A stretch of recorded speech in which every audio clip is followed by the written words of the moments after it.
For me, evangelism is a lifestyle. I think the mandate in the scriptures is pretty clear in Matthew 28, where we are to go and make disciples of all the nations. And personally, I see that that takes many different forms. And one of the things that I have enjoyed doing over the years is being involved in one-on-one mentoring relationships. Several years ago in my Sunday school class, Whalen came into our class. And after about a week or two, I invited Whalen and his family out for lunch. And we got together, and through that time of really a lot of deep sharing after just meeting for the first time, he began to really open up, and I could tell that he was really hurting. Now, the thing that is unique about this particular lunch is that I've been praying for Whalen for many months before I even met him.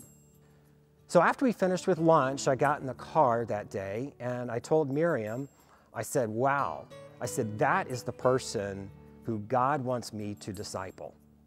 It was pretty clear. So I got home, and later that afternoon, I called Whalen and I'd asked him if he wanted to get together and just study the scriptures one-on-one. He was a little hesitant at first, and he told me that he didn't even own a Bible, and I said that that was okay.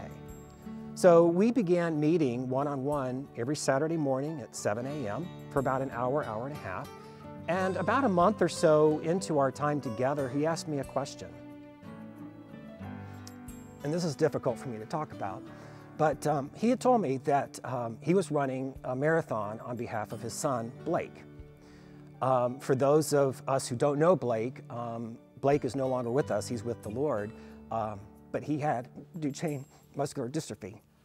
And so Whalen asked if I would run a marathon with him.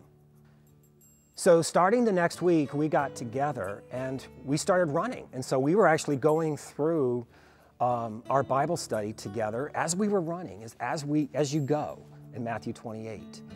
And through that process, we talked a lot and we got to know each other really well. I did the marathon. That was about 6 or 7 months into our time together.